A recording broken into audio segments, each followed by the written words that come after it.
আসসালামু আলাইকুম। আশা করি আপনারা সবাই ভালো আছেন। সবাইকে স্বাগত জানাচ্ছি আজকের ভিডিও টিউটোরিয়ালে। আজকের ফেসবুক মার্কেটিং এর ভিডিও টিউটোরিয়ালে আজকে আমরা ফেসবুকের অ্যাড রান করব।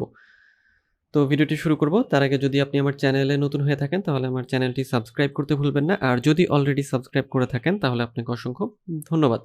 তো আমরা আজকে একটা অ্যাডস রান করব। আমরা এর আগের ভিডিওগুলোতে ফেসবুকের অনেকগুলো সেটিংস সম্পর্কে জেনেছি এবং অ্যাডস সম্পর্কেও জেনেছি।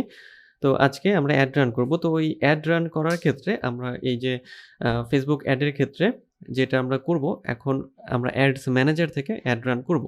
এবং এই অ্যাড রান করার জন্য আমাদের কি প্রয়োজন হবে? আমাদের Facebook পেজ লাগবে, আমাদের ওয়েবসাইট লিংক, প্রোডাক্ট লিংক এটা লাগবে।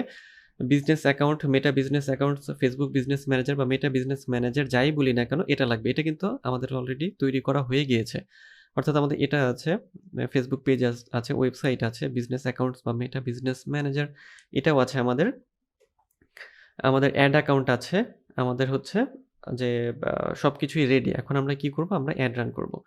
যেমন আমাদের পিপল এড করা হয়ে গিয়েছে, তারপর পেজ এবং অ্যাড অ্যাকাউন্ট। অর্থাৎ আমরা যখন একটা Facebook অ্যাড রান করতে যাই অ্যাডস ম্যানেজার থেকে আমাদের কি লাগবে? অ্যাড অ্যাকাউন্ট লাগবে যেটা আমরা তৈরি করেছিলাম। আমরা হচ্ছে গত পর্বে যেটা তৈরি করেছি আমাদের এই যে অ্যাড অ্যাকাউন্ট এটা তৈরি হয়ে গিয়েছে। এই অ্যাড অ্যাকাউন্ট আমাদের আছে।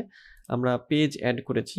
এই পেজে আমরা অ্যাড রান করব আমাদের পিপল আমাদের এখানে অ্যাড আছে। আমরা চাইলে এখানে আরো পিপল এড করতে পারবো এই অপশন থেকে।